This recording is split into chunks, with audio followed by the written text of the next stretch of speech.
Baik, kita lanjutkan ke informasi berikutnya pemirsa. Kebijakan pemerintah untuk menaikkan tunjangan kinerja prajurit TNI dan juga pegawai Kementerian Pertahanan menuai sorotan tajam. Kenaikan tunjangan hingga 90% ini menjadi paradoks di tengah pernyataan Presiden Prabowo Subianto mengenai terbatasnya kemampuan negara untuk menaikkan gaji para guru dan juga tenaga pendidik. Keputusan Presiden Prabowo Subianto menaikkan tunjangan kinerja pegawai Kementerian Pertahanan dan prajurit TNI memicu polemik tajam di tengah masyarakat. Melalui Peraturan Presiden Nomor 42 dan 43 Tahun 2026, pemerintah resmi menaikkan indeks tunjangan kinerja di lingkungan sektor pertahanan menjadi 90%.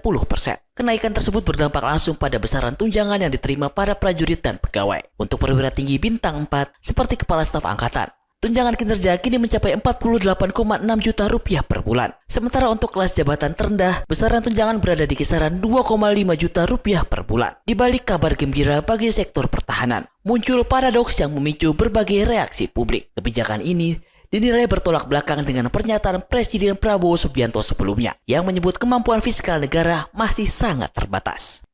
Kenapa gaji guru tidak bisa baik? Kenapa gaji pegawai negeri tidak bisa baik? Kenapa anggaran selalu kurang? Ya kan? Karena uangnya nggak ada, diambil terus. Kondisi tersebut kembali memunculkan pertanyaan mengenai prioritas kesejahteraan tenaga pendidik. Saat ini, gaji pokok guru berstatus ASN dan P3K antara 2,7 hingga 7,3 juta rupiah per bulan, sesuai golongan. Di luar gaji pokok, mereka semestinya berhak menerima tunjangan profesi, tunjangan khusus, maupun tambahan penghasilan sesuai ketentuan yang berlaku. Namun, realitas yang dihadapi guru honorer masih jauh lebih berat. Berdasarkan berbagai data, mayoritas guru honorer masih menerima penghasilan di bawah 2 juta rupiah per bulan. Bahkan tidak sedikit yang hanya memperoleh ratusan ribu rupiah. Menanggapi kritik yang berkembang, Menteri Sekretaris Negara Prasetyo Hadi menegaskan, pemerintah tidak mengabaikan kesejahteraan tenaga pendidik. Menurutnya, pemerintah tengah menyiapkan kebijakan khusus bagi guru, dosen, dan tenaga kesehatan yang bertugas di daerah tertinggal, terdepan, dan terluar atau wilayah 3T.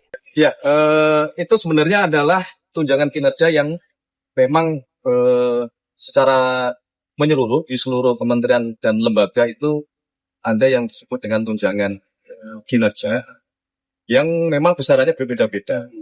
Nah, ada beberapa yang kemudian oleh karena pertimbangan tertentu itu diberikan kebijakan untuk dilakukan kenaikan setelah sekian tahun tidak pernah naik. Contohnya beberapa yang tidak hanya di TNI maupun di Kementerian Pertahanan, tetapi juga guru di daerah 3T, di daerah 3T, tenaga kesehatan di daerah 3T itu kita perhatikan mengenai tunjangan atau kesejahteraan bagi mereka-mereka yang mengabdi kader di tempat-tempat yang tergolong cukup sulit.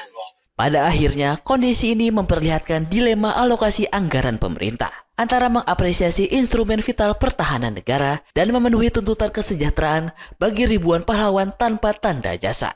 Tim Liputan, Eljon Media melaporkan.